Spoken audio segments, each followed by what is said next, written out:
Hola hermenautas, un gusto saludarlos y bienvenidos a esta cuarta entrega de Astrología, Idealismo e Inteligencia Artificial. Creé una lista de reproducción donde encuentran los tres videos anteriores de esta serie y de aquí en adelante, bueno, agregaré allí los videos que vayan saliendo. Y hoy comienzo dándole las gracias a eh, Gustavo Enviado 4648, a Gustavo, por la recomendación que me dejó en un comentario en el segundo de esos videos de este autor, Patrick Harpur, que ya lo había oído mencionar en un video de los de Bernardo Castro, como les he dicho en otro momento. eh, Castro tiene una enorme cantidad de videos que se consiguen en YouTube. En alguno de esos videos había oído mencionar este nombre y de hecho me había bajado un libro de Patrick Harpur, pero no lo había comenzado a revisar. Y a partir de esta recomendación de Gustavo, que también me hizo notar que varios de los libros de Harpur están traducidos al español, entonces, bueno, comencé a indagar y realmente es un autor muy interesante y que se vincula con nuestro tema, porque explora facetas de la realidad que normalmente son desestimadas por el pensamiento oficial, facetas que están conectadas con el mito y con la imaginación, y que de alguna forma están también en sintonía con nuestra búsqueda, que es conectar toda esta red de pensamientos que estamos explorando con la naturaleza de la propia astrología, que es nuestro tema. Entonces sí, me gustó el dato y he estado revisando un poco ese autor. Y en particular también Gustavo hizo mención de un libro que es este de acá, uno de los libros de Bernardo Castro, que se llama Significado en lo absurdo, ¿no? Meaning in Absurdity, significado en lo absurdo. Ok, aquí está. Este es el libro que me recomendó Gustavo, significado en lo absurdo, significado eh, en la absurdidad, en las cosas absurdas, encontrar significado en algo aparentemente absurdo y que está subtitulado ¿Qué es lo que los fenómenos extraños pueden decirnos acerca de la naturaleza de la realidad? Y este libro lo había pasado por alto. Bueno, después les cuento por qué lo había pasado por alto, pero hice una serie bueno, encadené los diferentes libros para hacer un recorrido sobre la literatura que está disponible de Bernardo Castro. Bueno, este era el libro que me bajé, el de Patrick Harpur. Bernardo Castro hace referencia a esos libros de Harpur. Y, y tiene mucho sentido porque desde el momento en el que Harpur también explora esas realidades periféricas, que es un poco en lo que se sumerge este libro de significado en lo absurdo, entonces, bueno, el contenido evidentemente está vinculado. Entonces, había eh, bajado este libro de Harpur, no lo había comenzado a leer y Gustavo me hizo notar que el libro, en particular ese de Realidad Daimónica que yo había bajado, está ya traducido en español o está disponible en español desde hace tiempo, igual que estos otros libros de Harpur. El fuego secreto de los filósofos es este y la tradición oculta del alma. Todavía no me he leído ninguno de los tres libros, los he empezado a revisar con la ayuda del Notebook LM. ¿Se acuerdan que se los mencioné en el video pasado? El Notebook LM no sustituye, o sea, hacer un análisis con el Notebook LM de un libro, evidentemente no sustituye la lectura del libro. Pero en los tiempos que vivimos, presionados por el ritmo de las cosas, por tener que atender nuestra supervivencia, todos tenemos que trabajar para mantenernos y funcionar en el mundo, entonces no siempre disponemos del tiempo que quisiéramos para sumergirnos, ¿no? En cada lectura, en cada libro que nos llama la atención. Entonces lo que hice fue que preparé varios notebook LM. Por ejemplo, aquí tengo este de la tradición oculta del alma, con su correspondiente resumen y el podcast que genera, que siempre es muy ameno, son muy amenos de oír esos podcasts que genera los Notebook LM. Entonces, como decía, no sustituye para nada, ni remotamente, la lectura del libro, el apoyarse en estas herramientas, pero cuando uno anda corto de tiempo, es una forma de familiarizarse con el contenido del libro, como leer una reseña en profundidad del libro, además una reseña hecha de forma muy inteligente, realmente de las mejores aplicaciones que he visto en el campo de la inteligencia artificial, y que sea gratuito, por lo menos al día de hoy, no deja de maravillarme. Bueno, entonces, como digo, no sustituye la lectura de los libros, pero por lo menos nos permite familiarizarnos con el universo dentro del cual se mueve el autor, y eso mismo me permite ver que sí, que efectivamente hay un aporte real de Patrick Harpur al camino que estamos recorriendo, y creo que eventualmente volveremos, regresaremos a este autor en algún instante. Yo me imagino que esta serie de videos va a ser larga. No me imagino a mí mismo en este momento grabando otro tipo de videos. Como les comenté en algún momento, tuve casi durante 2 años abandonado este canal, y si lo estoy retomando es porque me siento motivado con este recorrido, con esta búsqueda, con este deseo de conectar el idealismo analítico con la astrología. Y durante el camino seguramente podremos hablar de muchos temas, pero el hilo conductor definitivamente creo que va a ser este, y a través de este hilo conductor yo creo que podemos regresar, o que regresaremos en algún instante a estos libros de Patrick Harpur, sobre todo cuando me los haya podido leer realmente, ¿no? Cuando vaya más allá, cuando haya podido ir más allá de estos esquemas generados con Notebook LM, que igual me parece maravilloso y les recomiendo que usen esta herramienta. Una de las cosas buenas, como les mencionaba en el video anterior, es que no importa si el texto está en inglés o si está en español, el resumen, la información que les va a proporcionar, se las va a proporcionar en español, con la excepción del podcast. El podcast sí siempre es en inglés. Entonces, regresando a nuestro recorrido, y bueno, y aprovechando definitivamente para darle las gracias nuevamente a Gustavo por esta recomendación, quiero ir a lo que sería el camino que yo seguí con Bernardo Castro. O sea, el primer libro de Bernardo Castro que tuve la oportunidad de revisar es este, ¿Por qué el materialismo es un embuste? Que es un libro del 2014, y que originalmente lo leí en inglés porque no sabía que había una traducción, o mejor dicho, sí sabía que había una traducción, pero no la había encontrado. Y luego encontré la traducción y lo volví a leer en español, en esa traducción, eh, cosa que agradezco porque definitivamente me cuesta bastante leer en inglés. No es algo que me resulte para nada fácil o natural. Es un esfuerzo que creo que vale la pena porque simplemente hay mucha información muy valiosa que no está traducida al español, así que uno tiene que exigirse un poco a sí mismo, por lo menos en mi caso, tengo que hacerlo, para poder tener acceso a esa información que, como digo, creo que vale la pena.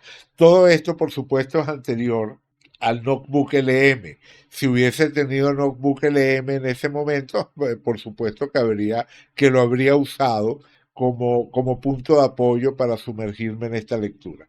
Pero sea como sea, lo cierto es que este libro me impactó enormemente, marcó un punto de inflexión para mí, y creo que es la base, el piso sobre el cual se construye todo este recorrido que estamos haciendo. Bien, una vez que revisé este primer libro y viendo la enorme cantidad de títulos que tenía Bernardo Castro publicado, el siguiente al que me moví fue este de Decodificando la metafísica de Jung.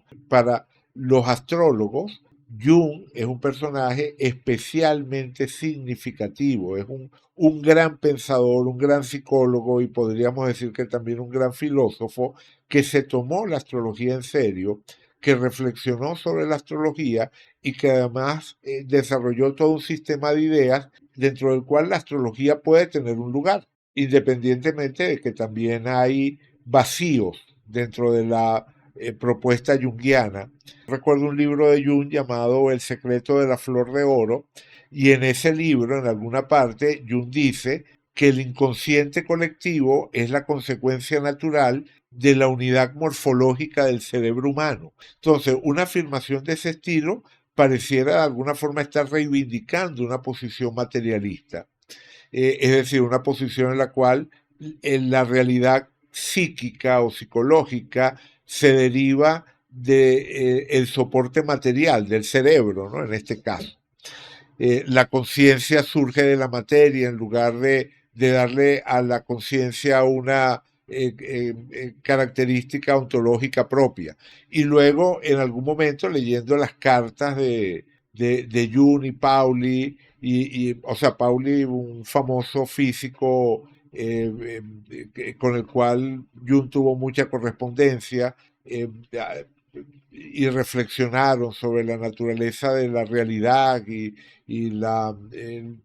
lo que podría ser el fundamento, ¿no? El fundamento de la realidad, tanto de la psicología junguiana como desde la física cuántica. Y entonces allí Jung desarrolla el concepto de realidad psicoide, una realidad material que de alguna forma tiene una predisposición hacia una manifestación psíquica. O sea, parecía panpsiquismo, ¿no? En algunas cosas que leía de Jung me parecía que era materialista, en otras cosas que leía de Jung me parecía que era panpsiquista, y en ningún caso me parecía que quedaba claro, ¿no? Cuál era el planteamiento metafísico de Jung.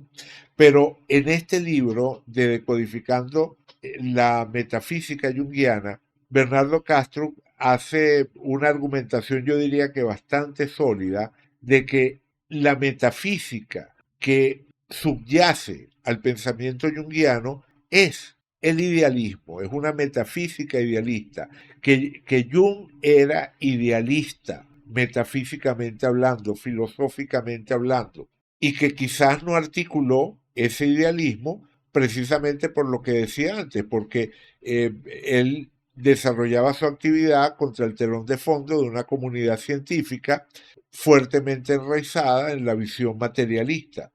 Entonces, bueno, y otra cosa, con respecto al idealismo y al materialismo desde el punto de vista científico, Castro hace mucho énfasis en varios de sus libros sobre un punto central con relación a la ciencia, sobre el que volveremos en algún momento, y es que la ciencia, por su propia naturaleza, debería ser, y digamos que esencialmente es, metafísicamente agnóstica. Es decir, la ciencia describe cómo se comporta, cómo se comportan las cosas, cómo se comporta ese universo material, ese universo que describimos como un universo material, ese universo que responde a leyes físicas que podemos describir en términos de materia y de energía.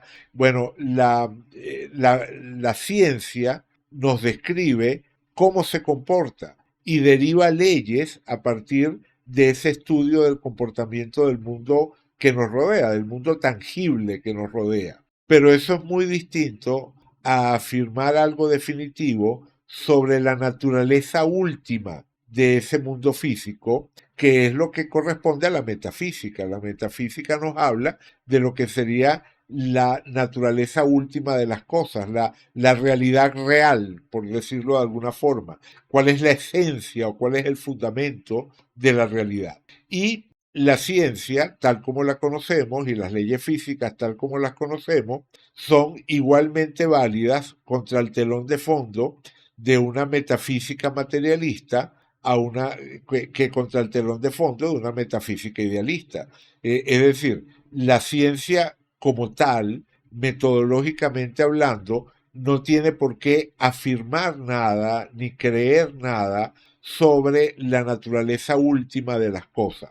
Entonces, en realidad, se podría hacer ciencia una persona que esté absolutamente convencida de que el universo que vivimos corresponde a una metafísica idealista, es decir, que la conciencia es la base de la realidad y una persona que esté totalmente convencida de que la metafísica del universo que vivimos es materialista, es decir, que la materia es la base última de la realidad, ambos personajes podrían estar totalmente de acuerdo y colaborar en el uso y la aplicación del método científico, que en última instancia es lo que define la ciencia. A la ciencia moderna la define el hecho de estar sostenida y de avanzar a través de la aplicación del método científico. Pero el método científico es metafísicamente agnóstico, es decir, no tiene uno por qué creer nada con respecto a la dimensión metafísica, con respecto a la naturaleza última de las cosas, para estudiar cómo las cosas se comportan y para derivar leyes sobre cómo se comportan y hacer teorías sobre cómo se comportan. Y aplicar todo eso en la construcción de no solo de modelos para entender la realidad, sino también de la tecnología que nos permite incidir sobre esa realidad.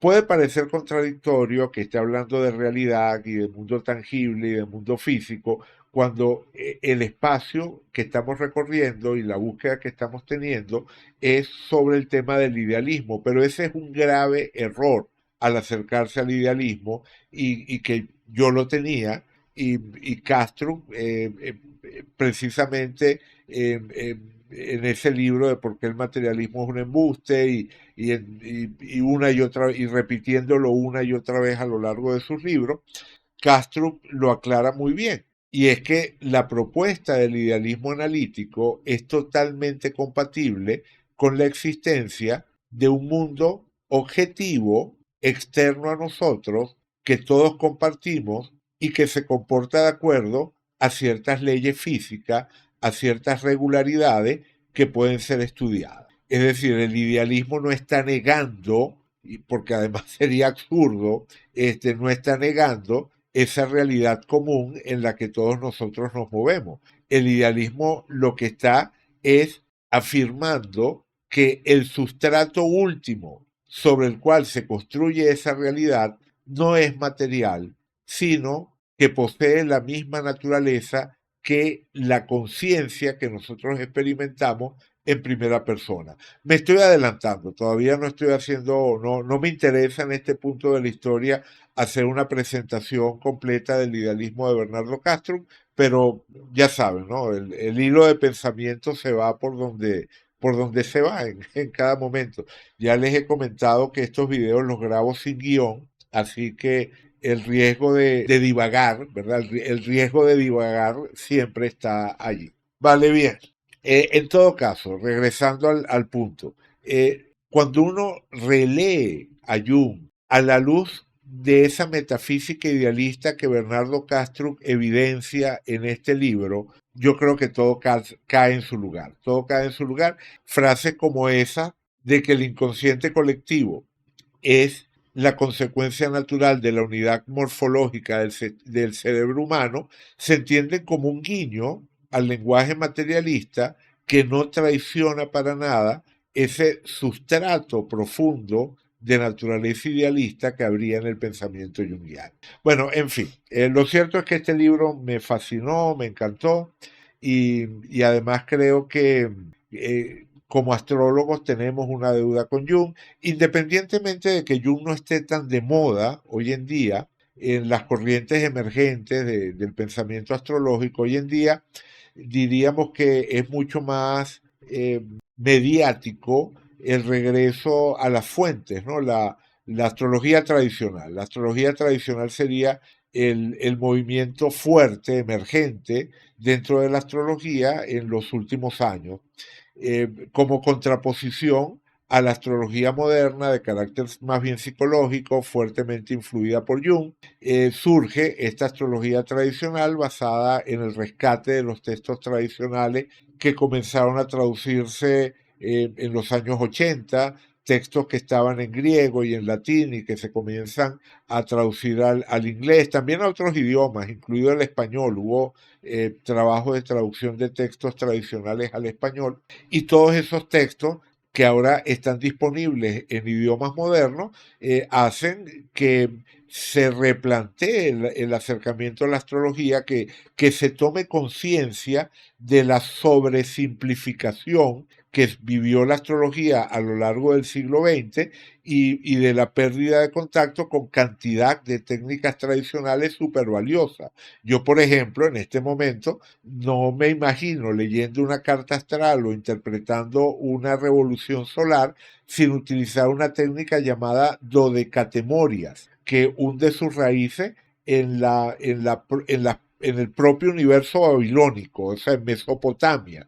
Ya desde Mesopotamia viene rodando esto que se llaman las dodecatemorias o 12 lugares, y todo eso lo sabemos y gracias a ese rescate de los textos tradicionales. Entonces, yo no estoy para nada en contra de la astrología tradicional, pero sí creo que hace falta síntesis, que simplemente no se puede negar que hubo un avance en la forma de entender la astrología a lo largo del siglo XX, que ese avance se enriquece todavía más al tener contacto con estas fuentes tradicionales. Y además creo que las nuevas generaciones de astrólogos que se están formando ya están realizando esa síntesis. El debate o el conflicto entre astrólogos tradicionalistas y astrólogos modernos, astrólogos tradicionalistas de orientación más concreta, más predictiva, y astrólogos modernos de orientación más psicológica y más descriptiva.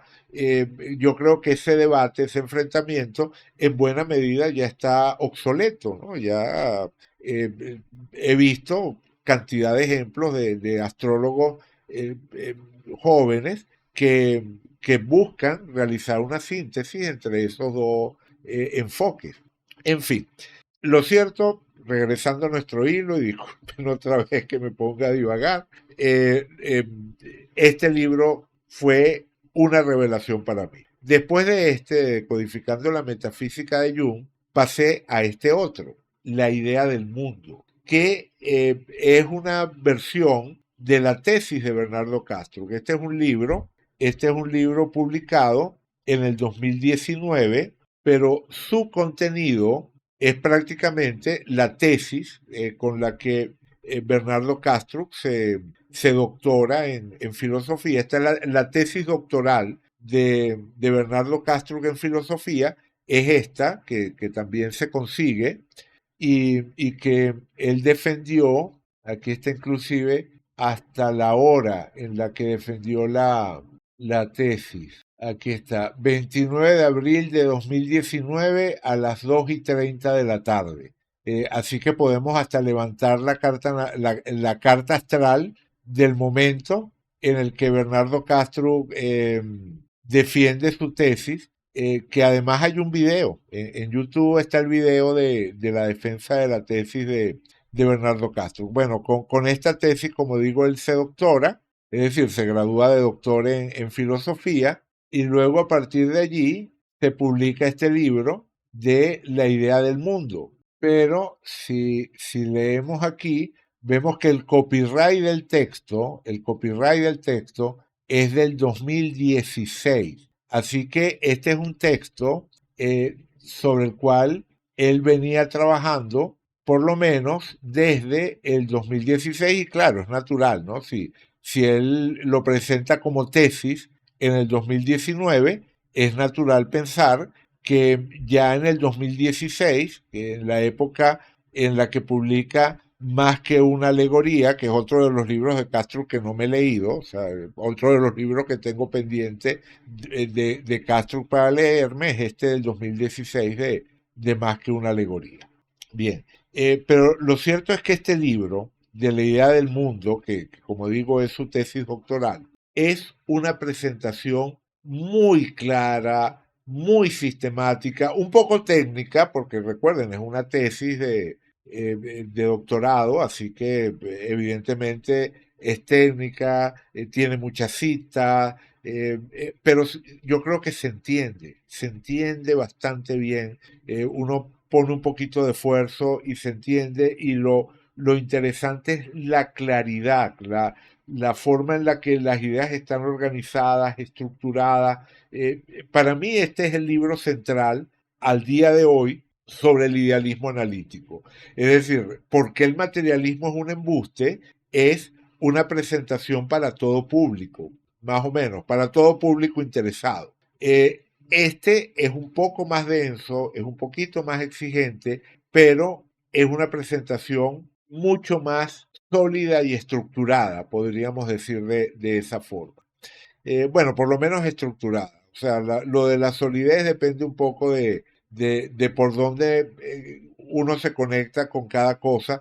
Evidentemente, una de las características de por qué el materialismo es un embuste es la enorme cantidad de metáforas, la enorme cantidad de analogías. Castro trata de explicarlo todo en ese libro a través de eso, de metáforas, analogías, imágenes. En cambio, en la idea del mundo hace una argumentación mucho más racional, mucho más, o sea, que apela mucho más a argumentos de carácter intelectual. Y yo creo que le queda bastante bien. Este libro, creo que a este libro regresaremos a lo largo del tiempo más de una vez. Bien, y luego, después de ese libro, de La idea del mundo, el siguiente libro que me leí fue este, el de espiritualidad racional o espiritualidad racionalista, que es del 2011, igual que este otro libro que se llama Realidad Soñada. Y este libro me decepcionó. Este libro, bueno, ojo, me decepcionó, puede sonar como muy fuerte. O sea, culpa mía, culpa mía. O sea, cuando digo que este libro me decepcionó, es porque estaba esperando otra cosa. O sea, después de haber leído ese de la idea del mundo, me fui al primer libro de Bernardo Castro pensando en ver la evolución de su pensamiento. Y resulta que efectivamente para esta época, para 2011, su pensamiento estaba incipiente, se estaba comenzando a desarrollar.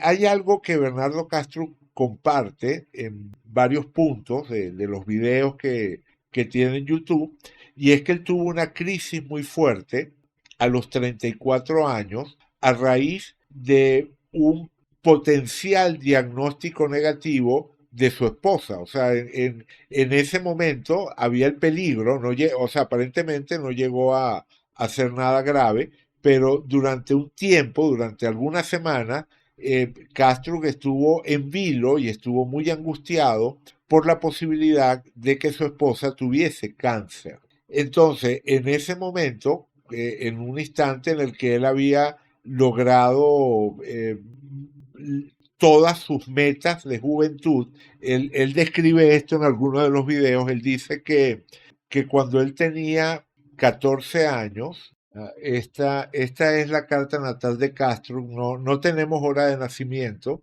pero él nació en el 74. Así que el primer hito sería por aquí a los 12 años. Todos estos son datos que he ido sacando de diferentes videos de Castro, y él dice que a los 12 años muere su padre, que por supuesto fue un impacto grande para él. En varias ocasiones él habla del padre, arquitecto, con interés en la electrónica, y la forma en la que la relación con el padre fue para él importante. Y bueno, el padre muere y él de alguna forma siente que el peso de ser punto de apoyo para la familia recae sobre él, y que eso de alguna manera lo obliga a madurar rápidamente. Por cierto, que eso de lo del madurar rápidamente podemos relacionarlo con la luna en Capricornio, ¿no? El hecho de que tenga la luna en Capricornio muy probablemente opuesta a Saturno. Muy probablemente Bernardo Castro tiene una luna Capricornio opuesta a Saturno. Mucha energía en aire, tiene un Sol en Libra, con Venus, Marte, Urano, todo eso en Libra. En particular la conjunción entre el Sol y Urano es especialmente notable. Fíjense, un Sol en el grado 28 y un Urano también en el grado 28. No sabemos exactamente en qué minuto estaría el Sol, porque bueno, no tenemos hora de nacimiento. Yo creo que él es ascendente Géminis, pero es simplemente una especulación. En cualquier caso, lo cierto es que tenemos esta carta y tenemos también la información que él va compartiendo en diferentes videos. Él no tiene mucho problema, por lo que he visto, en hacer referencias autobiográficas y él dice que a los 14 años, es decir, un par de años después de la muerte del padre, él hizo como una especie de lista de todas las cosas que quería alcanzar en la vida y que a los 34 años, en el momento este que les estoy contando, en el que tiene ese susto por el posible peligro de muerte que podía estar corriendo su esposa, que al final no se dio, pero que lo hizo darse cuenta de que a pesar de que había logrado todo lo que en la juventud se había planteado lograr, súbitamente veía que la ilusión que él tenía de tener control sobre su vida era eso, una ilusión, que esa ilusión colapsaba. Y entonces eso fue lo que lo impulsó a buscar o adentrarse en el camino de la filosofía. Como les he comentado en algún momento, él originalmente tenía un doctorado en computación, trabajó en el acelerador de partículas del CERN, fue empresario, en fin, digamos que él tuvo toda su carrera ligada a la tecnología y a la ciencia y luego pasa a la filosofía a raíz de esta experiencia vital, que por supuesto es interesante, ¿no? Ver qué se estaba moviendo en esa época. Si uno avanza, vamos a poner las progresiones, vamos a poner progresiones y vamos a avanzar hasta sus 34 años, no tenemos fechas exactas, pero podemos poner un aproximado. Pongo progresiones precisamente por eso, porque ustedes saben que por progresiones los planetas se mueven bastante lentos, entonces cuando uno no tiene hora de nacimiento, las progresiones son de las cosas más confiables que uno puede usar, ¿no? Uno sabe que independientemente de a qué hora haya nacido, en esa época, Venus, regente de toda su energía Libra, ¿verdad? Venus, regente de todos sus planetas en Libra, estaba precisamente haciéndole conjunción a su Neptuno natal. O sea, había una conjunción de Venus progresada, aquí aparece Venus en el grado 656, con lo que hay una conjunción a Neptuno de menos de un grado y podemos agregar que en ese momento Venus se estaba moviendo a 120% de su velocidad promedio, es decir, 20% por encima de su velocidad promedio, es decir, más de un grado por día, o en términos de progresiones estaríamos diciendo más de un grado por año, así que esa conjunción ya estaba operativa, o sea, por progresiones podemos considerar que un aspecto es operativo cuando falta menos de un año para su exactitud. Y para la época, bueno, y además esto lo estoy poniendo a comienzos de sus 34 años, no sabemos en qué punto de sus 34 años fue que se presentó esta crisis, pero lo cierto es que con ese factor de desconocer la hora, todavía podemos asociar de manera directa la llegada de esa Venus a su Neptuno natal y luego el avance de Venus desde el Neptuno natal hasta el Neptuno progresado, es decir, Venus progresada atravesando la zona dominada por Neptuno, con ese momento en el que Bernardo Castro se aboca a la filosofía y comienza a escribir sus primeros libros, porque aunque racionalidad espiritualista o racionalidad o espiritualidad racional, como lo quieran llamar, es del 2011, podemos ver que el copyright del texto es del 2009. Es decir, precisamente en esa época, la fecha anterior que estábamos viendo era 2008, 2008-2009, porque él dice que fue a los 34 años que ocurrió esta revelación de la fragilidad de su ilusión de control, ¿verdad? De su ilusión de dominio. Es decir, que fue algo que ocurrió entre su cumpleaños del 2008 y su cumpleaños del 2009.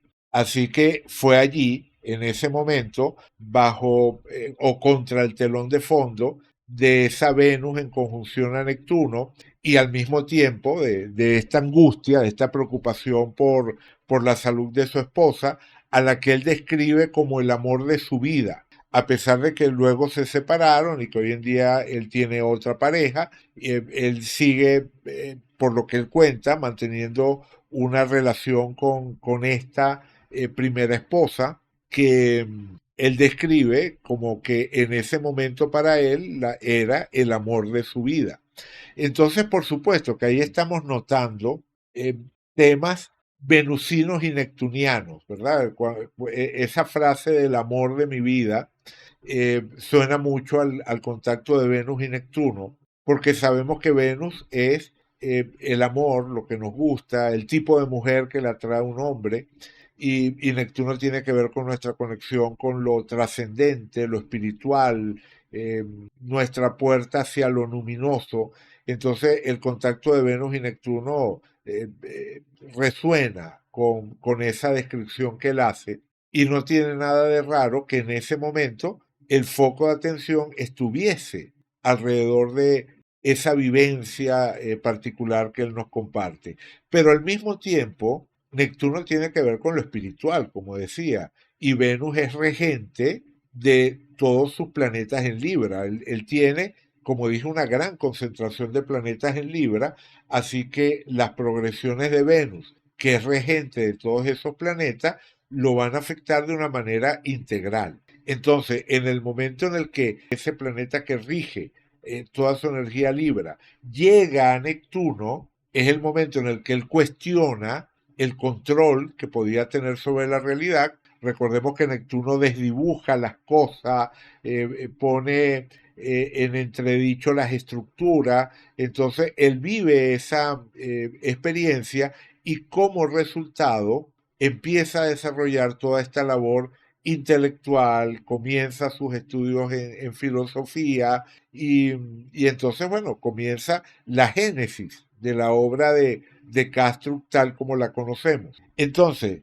teniendo eso en cuenta, no tiene absolutamente nada de raro que estos libros del 2011 sean libros con un fuerte contenido místico, espiritual, eh, donde aquí las ideas todavía no estaban perfiladas, no estaban claras, no estaba cada idea bien definida y conectada con las otras para tejer toda la red, como él lo tiene en la idea del mundo. La idea del mundo ya en su pensamiento ha madurado hasta ese nivel en el que uno puede ver el tapiz completo muy bien organizado. Pero aquí no era así y cuando yo fui a leer espiritualidad racionalista, tenía esa memoria del otro libro que acababa de leer y entonces este libro me decepcionó un poco y entonces decidí no leer estos libros de Castro, los libros de los primeros años. Entonces metí en el mismo saco a Significado en lo absurdo, el que me recomendó Gustavo, que es del 2012, y este otro de Realidad Soñada, que también es del 2011. A raíz de la recomendación de Gustavo, regresé a estos otros dos libros y tengo que admitir que sí, que yo estaba totalmente equivocado al desestimar estos libros, al considerar que no me iban a aportar. Es otra cosa, es otra es otro tono, pero creo que también son libros valiosos, que de nuevo, otra vez hice trampa, no es que me los leí, no es que ya me leí estos tres libros, sino que usé el Notebook LM para tener síntesis del contenido, saber de qué iban y para darme cuenta de que, wow, de que sí, de que aquí hay un contenido en el que en algún momento debería sumergirme, que en algún momento debería revisar también estos libros de Bernardo Castro. Vale, bien. Entonces, siguiendo por el mismo sendero después de allí salté a Decodificando la Metafísica de Schopenhauer, que de nuevo, otra vez me encantó, que como se imaginarán, eh, lo que argumenta es que la metafísica subyacente en la filosofía de Schopenhauer también es idealista. O sea, igual que la metafísica de Jung es idealista, la metafísica de Schopenhauer también sería idealista. Bien, y ahora estoy a la expectativa de este libro. Idealismo analítico en una cáscara de nuez. Ustedes saben, nutshell, cáscara de nuez es una expresión que usan mucho en inglés para referirse a las cosas muy concentradas, muy en su esencia, muy sintetizadas, ¿no? En una cáscara de nuez. Entonces, esta presentación del idealismo analítico en una cáscara de nuez sale el 1 de noviembre. El libro todavía no está disponible, pero está anunciado en Amazon, sale el 1 de noviembre y por supuesto que estoy en fila para adquirir este libro en cuanto salga y leérmelo porque eso, tengo expectativas, ¿no? Si me pareció que la idea del mundo ya había hecho una presentación muy sólida del idealismo analítico, por supuesto que tengo altas expectativas sobre cuál pueda ser el contenido y pueda ser el enfoque que él le dé a esta presentación de su filosofía, bueno, que va a salir ahora en noviembre, por cierto, que va a ser con un gran trígono, vamos a tener en ese momento un gran trígono entre Neptuno en el 27 de Piscis, Marte en el 29 de Cáncer y Mercurio en el 28 de Escorpio. Es decir, este gran trígono en signos de agua está como telón de fondo de la salida al mercado de este libro, y eso me llama la atención, o sea, un gran trígono en signos de agua. Estoy pensando que probablemente el libro va a apelar a una conexión, a un discurso con resonancias emocionales, es decir, no me estoy esperando un libro con énfasis en lo intelectual. O sea, creo que va a ser un libro divulgativo, ¿no? Que efectivamente se trata de un libro divulgativo que trata de llegar a un público amplio. Súper interesante también que tenemos una oposición entre Plutón y Marte, ¿verdad? Tenemos una oposición entre Plutón y Marte, ambos en grados críticos. Plutón en el 29 de Capricornio y Marte en el 29 de Cáncer. Así que estamos hablando de una oposición que está haciendo énfasis en ese movimiento que ya hemos comentado, que tenemos en este instante como clima astrológico general, de transición de la tierra al aire y también hasta cierto punto del agua al fuego. Entonces, esto me parece súper interesante, pero creo que también está hablando de la polémica, ¿no? Que pueda generar el planteamiento, la forma en la que pueda ser recibido, en fin. Y luego tenemos esta oposición de Urano en el grado 25 a Mercurio en el 28, una oposición de unos 3 grados entre Urano y Mercurio, que por supuesto está hablando también de la naturaleza divergente, original, ¿no? Lo uraniano, ¿no? Siempre tiene que ver con eso, ligado al pensamiento, ¿no? Es decir, estamos hablando de un vínculo entre Mercurio, el planeta que asociamos al pensamiento, y Urano, el planeta de la innovación. Entonces, está súper interesante y por supuesto también hay que tomar en cuenta que es una luna nueva. Es la primera luna nueva después del eclipse que acabamos de tener. Esta sería la siguiente luna nueva, una luna nueva en Escorpio. Entonces, ya el simbolismo de la luna nueva es interesante por la carga de poner en marcha algo, de iniciar algo, de plantar la semilla que va a germinar. Entonces, me parece interesante, me parece llamativa esta configuración del cielo para ese momento. Nada más que por completitud, vamos a hacer un recorrido por toda la lista de libros. Entonces tenemos en el 2011 racionalidad, espiritualidad racional y realidad soñada.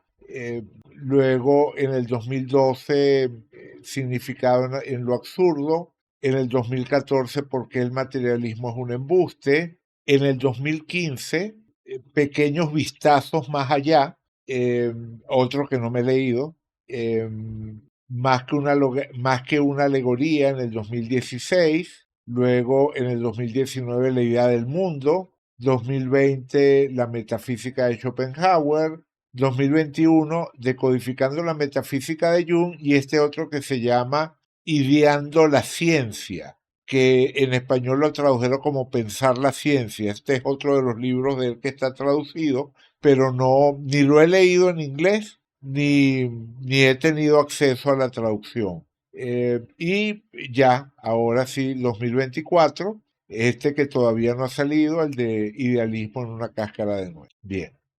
Quería también mencionar este comentario de María Fernanda de El Oráculo de Maffer, donde ella me decía que quiere que profundemos más sobre el idealismo analítico y espero que este recorrido por los libros de Castro de alguna manera haya servido un poquito en esa dirección, pero todavía no estamos en el punto de hacer una presentación organizada, detallada del idealismo de Castro. Creo que todavía tenemos que recorrer un poquito más. Aquí le contesté a María Fernanda, creo que me puedo permitir leer este comentario. A su comentario le contesté esto. Hacia profundizar en el idealismo de Castro es hacia donde nos movemos, pero desde que estoy presentando el idealismo como una solución a los problemas que el materialismo le genera a la astrología, es probable que el próximo video ya no fue así. Evidentemente, había ofrecido que este video de hoy iba a ser sobre el tema del materialismo y de los problemas que el materialismo le genera a la astrología. En algún momento voy a hablar de eso porque hace falta, ¿no? Hace falta entender cuál es la razón de toda esta búsqueda, por qué el materialismo es problemático para la astrología. Entonces, ajá, desde que estoy presentando el idealismo como una solución a los problemas que el materialismo le genera a la astrología, es probable que el próximo video lo dedique a ese tema. De este modo tendrá más sentido el movimiento del idealismo hacia el materialismo, porque en realidad desde su sistematización en Grecia y la absorción de ideas estoicas y aristotélicas, la astrología ha venido cargando con el lastre del materialismo, apenas equilibrado con la dosis de platonismo y hermetismo. A lo que me refiero aquí es que en la base de la astrología hay una amalgama de corrientes filosóficas, algunas de las cuales tienden más al idealismo y otras tienden más al materialismo, y que a lo largo del tiempo muchos astrólogos, asumiendo esa amalgama de corrientes filosóficas, se han posicionado más de un lado o más del otro, ¿no? Más hacia el idealismo, más hacia el materialismo. Hay muchos astrólogos que han tratado de sistematizar y explicar la astrología desde una base causal, ya sea en la vieja escuela aristotélica o tratando de incorporar el método científico a la práctica astrológica. Sobre todo eso yo creo que tenemos que conversar y sobre los callejones sin salida que se presentan al tratar de recorrer ese camino. Y en ese sentido, un libro que me parece súper importante que revisemos es este, El momento de la astrología de Geoffrey Cornelius. Me interesa que hagamos un recorrido por este libro porque para nosotros como astrólogos también creo que es un libro importante, o sea, un libro que marca un antes y un después en la autoconciencia de la astrología moderna, o sea, la astrología tomando conciencia de sí misma. No digo que este libro sea la última palabra, ni mucho menos, pero es un hito importante en ese proceso. Geoffrey Cornelius favorece una interpretación de la astrología como arte adivinatorio que de alguna manera se va al otro extremo totalmente de la astrología que busca ser científica. Es un libro que está lleno de observaciones inteligentes y valiosas que nos ayudan a pensar sobre la astrología. Y junto con este libro del momento de la astrología, está este otro de Maggie Hyde que se llama Jung y la astrología, y son dos libros que de alguna manera están vinculados entre sí. Maggie Hyde cita a Cornelius y Cornelius cita a Maggie Hyde, y los dos pertenecían al mismo grupo de astrólogos, y los dos libros se generan más o menos en la misma época. Así que aunque son dos libros diferentes y dos autores diferentes, estos dos libros están muy conectados. Y ya que estoy mencionando estos dos, también me interesa que en algún momento, bueno, por supuesto el libro de Jung sobre sincronicidad, hay que darle una mirada en algún instante, pero me interesa el libro de Lee Green sobre los estudios de Jung en astrología, que yo creo que es el libro definitivo para entender la importancia que tenía la astrología dentro del pensamiento junguiano. Luego, esta antología de fragmentos de Jung sobre astrología, creo que también es importante que en algún momento la revisemos. En fin, hay mucho material que vale la pena recorrer, sobre el cual vale la pena profundizar antes de realmente sumergirse en el idealismo analítico de Bernardo Castro, porque si lo que nos interesa es hacer una síntesis entre esa forma de entender la realidad que es la astrología y el idealismo analítico de Bernardo Castro, primero tenemos que reflexionar profundamente sobre la astrología para que se pueda establecer un diálogo, ¿verdad? Para que no sea simplemente tratar de apoyarse sobre el idealismo analítico de Castro, sino que podamos hacer un camino de ida y vuelta, ¿no? Entre la astrología y el idealismo.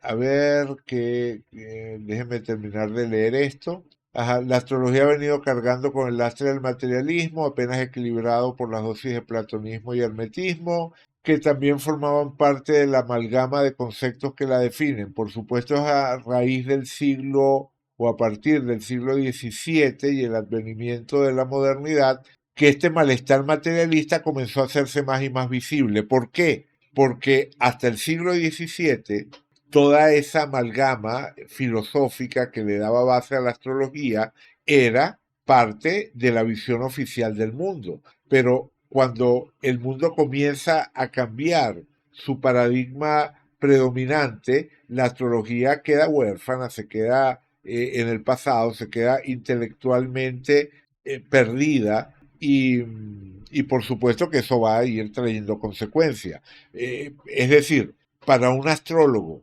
de anterior al siglo XVII, la explicación del cosmos de Ptolomeo, que se utilizaba para darle sentido a la astrología, era una visión del mundo tal cual como se creía que era. Hoy en día los astrólogos tradicionales regresan sobre esa visión del cosmos tolemaico con las diferentes esferas, la Tierra en el centro y las sucesivas esferas donde en cada esfera hay un planeta, y dicen que es un cosmos metafísico, un cosmos espiritual, que no hay que tomárselo literalmente, que no se trata de contraponer esa visión de Ptolomeo a la visión del sistema solar que nos puede dar la ciencia hoy en día, pero que ese sistema es valioso porque tiene o porque codifica una realidad de naturaleza espiritual. Y eso puede ser cierto, no estoy poniendo en duda esa interpretación. Lo que estoy diciendo es que en aquella época, además de ser una realidad de naturaleza espiritual, también era la visión de mundo compartida por toda la élite intelectual. Es decir, no es que había una disociación entre la visión espiritual y la manera en la que se describía el universo físico, sino que las dos eran la misma cosa. Y eso ya no lo tenemos en la actualidad y se comenzó a perder desde el siglo XVII y por lo tanto la astrología, como digo, quedó un poco huérfana, ¿no? Desde el punto de vista intelectual. Ok, en fin, quiero hablar de todo eso y dejar más o menos claro cuál es el problema antes de plantear el idealismo de Castro como una solución. En cuanto a lo de la forma en la que uso, bueno, esto ahorita lo comento. Bueno, pero cerrando esta idea, pues probablemente seguiremos dando píldoras sobre el idealismo de Castro o usemos el notebook LM para que nos produzca un esquema bastante apretado de lo que es el planteamiento del idealismo, los diferentes elementos que lo conforman, pero sumergirnos realmente allí, yo creo que no es nuestro objetivo. Nuestro objetivo es fortalecer nuestro pensamiento y nuestro conocimiento de la astrología de tal manera de que podamos establecer ese diálogo con el idealismo. Y todo eso lo vamos a ir haciendo poco a poco, ¿no?